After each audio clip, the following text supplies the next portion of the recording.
네, 튀르키예에서 규모 7.8의 강진이 일어난 지 2주일 만에 또다시 규모 6이 넘는 여진의 발생에 피해가 확산하고 있습니다.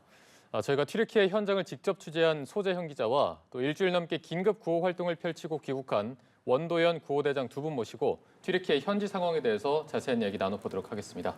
안녕하십니까? 안녕하세요. 안녕하십니까? 네, 자 일단 소재형 기자 먼저 튀르키예 특파원으로 현장에 다녀왔습니다. 네, 그렇습니다. 직접 가보니까 그곳의 좀 현장은 어떻던가요? 네, 정말 처참하다는 말밖에 사실은 할 수가 없었습니다. 이번 지진 피해 튀르키예 10개 주에 걸쳐서 어마어마하게 피해를 입힐 정도로 많은 피해를 입었는데 특히 하타이주의 안타키아라는 도시가 있습니다. 네네. 그곳의 정말 피해 상황 보고도 믿기 힘들 정도였는데요. 이곳은 우리 긴급 구호대가 활동을 하던 지역이었습니다. 우선 도시에 들어가는 것조차 굉장히 어려웠습니다. 네. 왜 그러냐면 이 튀르키예 전역에서 이렇게 몰려드는 구호 차량과 그리고 중장비들, 이 잔해를 제거하기 위한 중장비들 그리고 친척들의 생사를 확인하기 위해서 튀르키예 전역에서 몰려드는 사람들로 꽉 차면서 극심한 정체가 정말 빚어졌습니다. 이렇게 해서 겨우겨우 약 10시간에 걸쳐서 이렇게 들어가다 보니까 도시 전체가 폭삭 무너져 내려 있었습니다. 인구 20만 정도의 도시인데요. 거리 전체가 무너져 내려서 도시 내부에 길목이 막혀 있는 건 물론이고 기울어진 건물은 언제라도 이렇게 여진이 오면 무너질 듯이 위태롭게 서 있었습니다. 또 다른 지역인 이스켄데룬과 카라만마라슈에서도 이 건물이 무너진 현장 정말 쉽게 볼 수 있었는데요. 카라만마라슈에서는 아파트 12개 동이 한꺼번에 이렇게 무너져 내린 현장을 볼 수 있었는데 현지 주민과 구조대원 등에 따르면 그곳에 제가 취재 갔을 당시에 2,000명이 넘는 사람이 매몰돼 있다고 이렇게 말씀을 하시더라고요.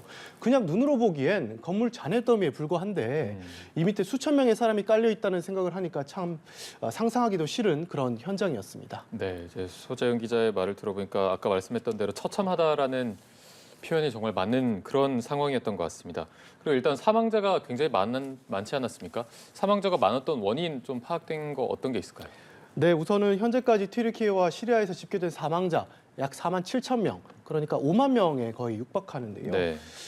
파괴되거나 철거가 필요할 정도로 손상된 건물은 또 10만 채에 달합니다. 우선 강진이 처음 온 시간이 새벽 4시를 갓 넘긴 시간이었습니다. 새벽 4시면 이제 모든 사람들이 대부분의 사람들이 자고 있을 시간 네. 아닙니까? 미처 대피할 시간도 없이 무너지는 건물에 매몰된 사람 굉장히 많았고요. 그리고 튀르키예에서 지진이 발생한 지역에서는 이 친척들이 함께 이렇게 모여 사는 경우가 많습니다. 그 지역에서는 이제 친척들이 대가족을 이뤄가지고 한 건물에 이렇게 20명, 30명씩 모여 사는 경우가 많은데 이렇게 같이 사는데 건물 하나가 무너지면 한꺼번에 대가족 자체가 이렇게 매몰돼 버리는 거니까 상당히 인명 피해 당연히 많을 수밖에 없었던 겁니다. 네. 자, 그리고 대장님도 역시나 뭐 구조 수색 임무 역할을 마치고 귀국한 지 보니까 한 3일 정도밖에 지나지 않은 상황이시더라고요. 아직 뭐 그때 감정이나 여운이 많이 남아 계실 텐데 귀국하고 나서 뭐 좀 마음이 어떠셨습니까? 귀국 후 가장 먼저 들었던 생각은 사람을 더 구하지 못했다는 그 죄송한 마음, 또 안타까운 마음, 그리고 현지에서 아직도 고통과 시름을 겪고 있을 터키 국민들에 대한 그 안타까운 마음이 가장 앞섰습니다. 네. 일단은 뭔가 더 죄송한 마음이 앞선다라고 말씀해 주셨는데 사실 그곳에 간 구조대원들의 상황이 열악하다는 건 저희도 너무나 잘 알고 있었는데 이제 다른 대원들 뭐 건강이나 이런 부분도 좀 걱정이 돼서 다른 귀국한 대원들의 건강 상태는 지금 좀 어떻습니까? 아무래도 현지 상황이 좀 열악하고 추운 곳에서 이제 텐트 생활을 하다 보니까 일부 대원들이 좀 몸이 불편하기도 하고 또 철과상도 입고 그렇게 하기도 했었습니다. 근데 국민 여러분들께서 관심을 가지고 염려해 주신 덕분에 다행히 큰 부상은 없었고요. 네. 다 건강한 상태로 귀국을 했습니다. 2주 내에 PTSD 등 필요한 건강검진을 실시하고 안정을 찾을 계획입니다. 네, 큰 부상은 없다니 다행이고요. 구조견도 굉장히 이번에 열심히 활약하지 않았습니까? 이제 또 많은 국민분들이 본 사진이 발에 붕대를 감고 있던 그 구조견의 모습도 굉장히 화제가 됐었는데 구조견들의 건강도 좀 괜찮습니까? 구조견이 총 네 마리가 있었습니다. 네. 해태, 토백이, 티나, 또 토리 이렇게 네 마리가 있었는데 그 유리 파편 그 현장에다 보면 유리 파편이 좀 많이 있습니다. 그래서 그 다리를 다쳐서 붕대를 감기도 하고 했는데 그리고 특히 그 토리라는 구조견과 해태라는 구조견은 의료진이 이제 그 봉합 수술을 그 마취를 하고 해야 될 정도로 조금 상태가 안 좋기도 했었습니다. 그렇지만 지금은 모두 다 잘 건강을 지금 회복하고 있고 네, 네. 지금 안정을 찾아가고 있습니다. 참고로 말씀드리면 거리에서 튀르키예 사람들이 우리 구조견들 이름을 다 알고 부를 정도로 그 굉장히 현지에서 유명세를 많이 탔었습니다. 네, 예. 그만큼 또 활약을 많이 했던 것 같습니다. 그리고 저희가 앞서 이제 대담 들어가기 전에 영상을 하나 보여드렸는데 거기에서 튀르키예가 구호대에게 전달한 감사 영상이 화제가 되고 있습니다. 보니까 뭐 비행기 안에서 구조대원분들이 눈물을 짓기도 하던데 정확히 어떤 영상을 본 거였나요? 그 사실 저희가 탄 군용기는 그 일반 민항기하고 달라서 스크린이 없습니다. 없었습니다. 그래서 저도 영상은 보지 못했고 네네. 음성만 그 현장에서 들었는데 영상이 있었다는 사실은 사실 언론 보도 보고 알았습니다. 근데 음성만으로도 우리 구호대를 고마워하는 튀르키예 분들의 그 진심이 느껴지고 그 저도 음성을 들으면서 울컥했습니다. 특히 그 형제로서 흘린 그 땀에 감사한다는 그 말씀하신 분 말이 아직도 지금도 귀에 생생히 기억이 납니다. 네. 저희가 굉장히 많은 활약을 언론을 통해서도 접했고 지금 구호 대장님께서도 말씀해 주셨지만 이제 무너진 건물에서도 매물자들이 속속 구조되지 않았습니까? 네. 현지에 가서 봤을 때 우리나라 이제 구호대원들의 어떤 활약 어떻게 보셨습니까? 네, 그렇습니다. 현지에서 구호대원들의 활약 직접 봤는데요. 우리나라 역대 최대 규모인 121명의 긴급 구호대를 튀르키예 현지로 보냈었습니다. 매몰자 8명을 구조해내는 성과도 거두고 현지에서 앞서 말씀해 주시다시피 굉장히 좋은 평가를 받았죠. 사실 우리나라 구호대뿐만 아니라 현장에 있던 모든 나라 구호대원들이 정말 대단한 일을 했습니다. 한 번은 이런 일이 있었습니다. 지진 발생 102시간이 지난 시점이었는데 한 4층짜리 건물을 현지에서 봤습니다. 근데 주민 한 명이 저기 사람이 들어있다 이렇게 말을 하는 거예요. 그래서 튀르키예 당시 옆에 튀르키예 구조대원들이 있어서 확인을 하는데 건물 사이 틈으로 들어가는 겁니다. 근데 그게 사실은 4층짜리 건물인 줄 알았는데 4층짜리 건물이 아니라 5층짜리 건물이었습니다. 이게 2층만 이렇게 주저앉아서 4층처럼 마치 보이는 건물이었는데 바로 그 2층 그 사이에 틈이 있어서 거기에 이제 2명이 매몰돼 있었던 건데요. 살아 있었습니다. 8살짜리 딸아이와 아버지가 있었는데 그런데 구호팀이 그 좁디 좁은 2층 틈 사이로 들어가가지고 구조 활동을 펼치는 거예요. 조금이라도 이제 여진이 있으면 자신이 매몰될 수도 있는데도 불구하고 정말 꺼리낌 없이 이렇게 장비를 사용해서 걸리적거리는 것들, 그러니까 건물을 떠받치고 있는 것들이겠죠. 3, 4, 5층을 떠받치고 있는 지지대를 제거하면서까지 그 2명을 구조해내는 것을 보고 정말 구조대원들 정말 대단한 일을 하는구나. 목숨을 내걸고 그 목숨을 구하는 일을 하는구나라고 이렇게 느꼈습니다. 그래서 정말 구호대원들 보면서 정말 위대하다라고 생각을 했습니다. 네, 언론을 통해서만 봐도 정말 대단하다 느꼈는데 또 현지에서 직접 보셨기 때문에 그 분위기 이런 걸 파악했을 때 더 좀 대단하다 이렇게 느끼신 것 같고요. 우리 구호대가 이제 9일 새벽쯤에 도착을 해서 바로 활동을 시작한 것으로 알고 있습니다. 짐도 풀기 전에 답사길에 나섰다가 바로 또 구조를 하지 않았습니까? 그때 상황 자세히 들어볼 수 있을까요? 예, 당시 저희가 구조했던 분은 75세 남자분이었습니다. 네네. 예. 우리 구호대가 이제 한국을 출발해서 계속해서 잠을 못 자고 현장까지 이동을 했습니다. 새벽 4시에 잠을 전혀 못 잔 상태에서 새벽 4시에 현장에 도착을 했는데 바로 현지 치안군으로부터 출동 요청을 받았습니다. 대원들이 모두 굉장히 지친 상태였고 또 굉장히 현지에 전기가 나가서 칠흑같이 좀 어두운 상태였습니다. 짐도 사실 풀기도 전이었고요. 말씀하신 대로. 근데 모두가 한 명의 생명이라도 더 구조하겠다는 일념을 가지고 현장에 바로 출동을 결정했고 그리고 1시간 만에 생존자 반응을 포착해서 첫 생존자를 구조했습니다. 이때부터 대원들이 희망을 가지고 우리는 할 수 있다라는 생각을 가지고 열심히 했던 것 같습니다. 네, 총 8분의 생명을 구조해내셨습니다. 한 분 한 분 구조하는데 굉장히 상황이 열악하기 때문에 어렵고 몇 시간씩 걸렸을 텐데 가장 기억에 남는 구조 사례가 있다면 어떤 게 있을까요? 예, 그 첫째 날 그 우리 구호대가 5명을 구조했습니다. 네. 그리고 둘째 날은 생존자를 구조하지 못했습니다. 그래서 셋째 날이 되어서 이제 사실 그 구조에 있어서 골든 타임이라고 하는 72시간이 지나가는 상황이었고 점점 희망이 없어지고 있는 때였습니다. 근데 셋째 날 오전 그 11시경에 생존자 반응을 포착했고 우리 구호대가 그 건물의 잔해에서 굉장히 그 가까운 지점에서 저 생존자 목소리를 들었고 금방 구조할 수 있으리라고 생각해서 이제 구조 활동을 시작을 했는데 건물이 이렇게 샌드위치처럼 이렇게 붕괴가 돼가지고 옥상에서부터 이제 그 생존자가 있는 지점까지 사실상 수작업을 하면서 이렇게 파고 내려가야 되는 그런 상황이었습니다. 그래서 3시간 반에 걸쳐서 작업을 했고 현장에서 65세 할머니를 구조를 했습니다. 근데 안타까운 것은 현장에 굉장히 좁은 공간에 할아버지하고 같이 같은 자세로 이렇게 앉아 계셨습니다. 근데 할아버지는 돌아가시는 상태였고요. 그래서 그 돌아가시는 과정을 할머니가 다 그 현장에서 쭉 지켜봤던 그런 가슴 아픈 상황이 있었습니다. 한 가지만 더 말씀드리자면 마지막으로 구조된 그 2명의 생존자는 그 51살 되신 여성분이었고 모자였습니다. 17살짜리 아들이었는데 특히 아들이 굉장히 거의 의식이 없는 그런 상태였습니다. 그래서 이 현장에서 무사히 구조해내기 위해서는 정맥 주사를 놔야 되는 상황이었는데 우리 간호장교가 혈관이 거의도 보이지도 않는 그런 상황 속에서 정확하게 정맥을 잡아서 주사를 놔서 현지인들이 깜짝 놀라는 그런 일도 있었습니다. 네. 그 상황을 들으니까 한 분 한 분 구조가 그야말로 기적이라고 할 정도로 굉장히 좀 열악했던 상황이었던 것 같습니다.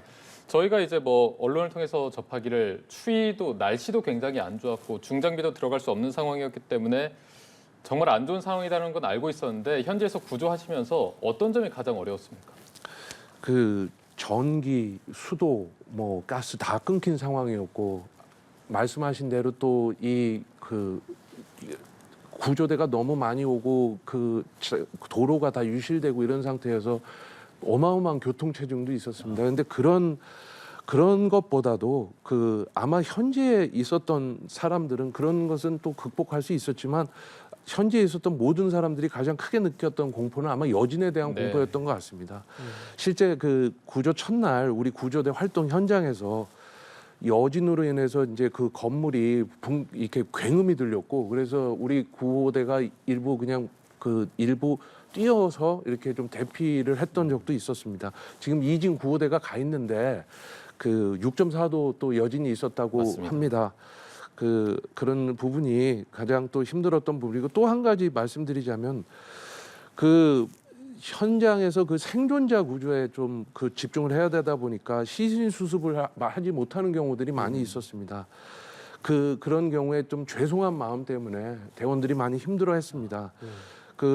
하나 말씀을 드리자면 구호대 내에서 이제 구호대한테 어떤 여성분이 와서 건물 내에 시신이 있다 수습해달라 이런 요청이 있었는데 무릎 꿇며 울면서 그런 요청을 했었습니다. 근데 생존자가 신고가 있어가지고 좀 빨리 가봐야 된다고 그랬더니 이분이 양해를 구했습니다. 근데 뒤돌아보니까 이분이 또 울고 계시더라고요. 펑펑 울고 계시고 그런 상황을 볼 때마다 가슴이 굉장히 많이 아팠습니다.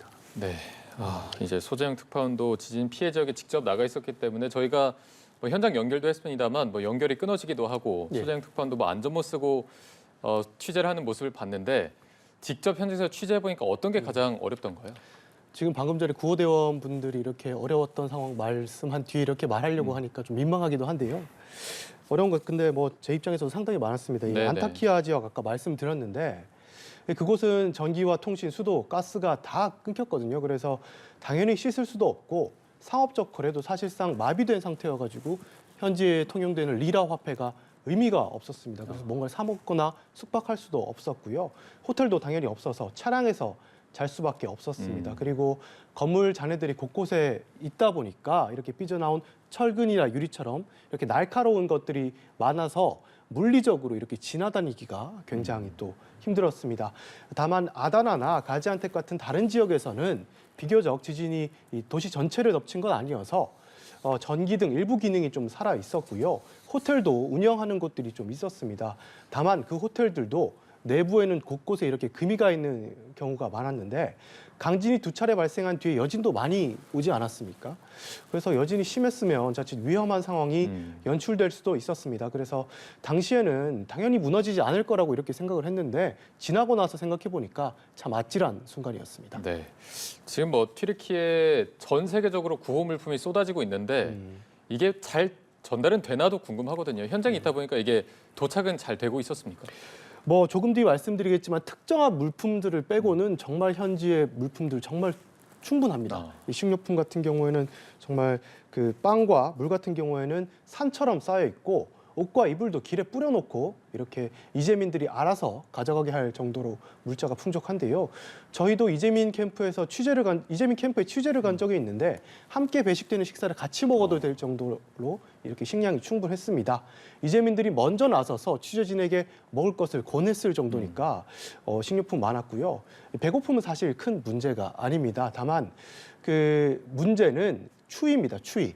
이 건물이 다 무너지다 보니까 사람들이 임시로 마련된 텐트 안에 머물거나 그마저도 여의치 않으면 길바닥에서 이렇게 모닥불을 피워놓고 지내는 경우가 많거든요. 그런데 이럴 경우에는 추위를 피할 수 있게 하는 침낭이라던가 핫팩 같은 게 반드시 필요한데 정말 그 부분에 있어서 부족하다는 게 느껴졌고요. 그리고 사람들이 임시로 거주할 수 있도록 하는 천막이라 텐트도 상당히 부족했습니다. 튀르키예에서 발생한 이재민만 120만 명에 달할 것으로 추산되는데요. 이들이 추위를 피하며 머물 수 있는 곳 제대로 마련될 수 있도록 지원이 지금 절실한 상황입니다. 네. 이제 방금 전에 말씀하시는 걸 들어보니까 튀르키예 전역에서 이 물자들이 자발적으로 좀 많이 모인 것 같은데 실제로도 그렇습니까? 네, 그렇습니다. 저희 취재진이 처음 발을 디딘 곳이 인근에 있는 카이세리라는 도시였는데요. 그곳은 지진으로 인한 피해가 비교적 적었습니다. 카이세리에 있는 중앙광장에 도착하자마자 제 눈을 사로잡는 게 있었는데 큰 트레일러 차량이 한 대 서 있는 겁니다. 그래서 이게 뭔가 했더니 시민들이 자발적으로 나서서 물이며 옷가지며 식량이며 구호 물자들이 이렇게 자발적으로 나서서 싣고 있는 모습을 확인할 수가 있었습니다. 현지 주민에게 물어보니까 이게 누가 시켜서 한 거냐 이렇게 물어보니까 아니 누가 시키는 게 아니라 자발적으로 이렇게 나서서 하는 거다라고 말씀을 하시더라고요. 심지어 저희 취재 현장으로 가기 전에 마트를 갔었는데 대비를 위해서 뭐 식료품을 사려고 마트를 갔는데 지진 피해 지역으로 가는 취재진인 걸 알아보고는 갑자기 마트 직원께서 사재를 털어서 그 마트에 있는 기저귀며 휴지며 물이며 이런 걸 다 사주신 다음에 지진 피해 지역 주민들한테 꼭 전해달라면서 이렇게 전달을 해주시더라고요. 그래서 정말 튀르키예 사람들은 위기 때 서로를 돕는 이런 의협심이 좀 있구나라는 걸 좀 느꼈습니다. 네. 이렇게 정말 꾸준한 지원이 가장 중요한 것 같습니다. 앞으로도 지원이 계속 이루어져야 할 상황이 계속될 텐데 지금 이제 직접 구호 현장에 계셨으니까 튀르키예 주민들에게 가장 필요한 물품은 어떤 거라고 보십니까? 튀르키예에 대한 지원은 뭐 일회성으로 끝나서는 안 될 것 같습니다. 예, 그리고 무엇보다 중요한 거는 연속성 있는 지원이고 그 튀르키예 국민들이 꼭 필요로 하는 그런 지원을 해야 됩니다. 지금 해외 긴급구호대 이진 21명이 현장에 지금 파견되어 있습니다. 현지 얘기를 계속 듣고 있습니다. 지금 당장은 그 임시 숙소를 위한 각종 필요 장비들이 필요합니다. 텐트, 침낭, 담요 이런 것들이 가장 필요로 하고 있다고 하고요. 그래서 지금 이진 구호대는 이런 품목들을 싣고 지금 현장으로 파견이 됐습니다. 지속적으로 현지 수요를 파악해서 긴급구호부터 재건 복구까지 효과적으로 체계적으로 또 지원이 이루어질 수 있도록 노력하겠습니다. 또 한 가지 꼭 말씀드리고 싶은 사항이 전 세계적으로 이 튀르키예뿐만 아니라 분쟁, 기후 변화 등으로 이제 많은 어려움을 겪고 있는 나라들이 많이 있습니다. 우리 정부는 공경에 처한 나라들을 외면하지 않고 또 지원할 수 있도록 글로벌 중추 국가를 지향하면서 국격에 걸맞는 그런 기여를 강화해 나가도록 하겠습니다. 네, 알겠습니다. 튀르키예 현지에서 직접 발로 뛴 두 분의 얘기 들어봤습니다. 소재형 특파원 그리고 원도현 구호대장 두 분과 함께했습니다. 오늘 고맙습니다. 감사합니다.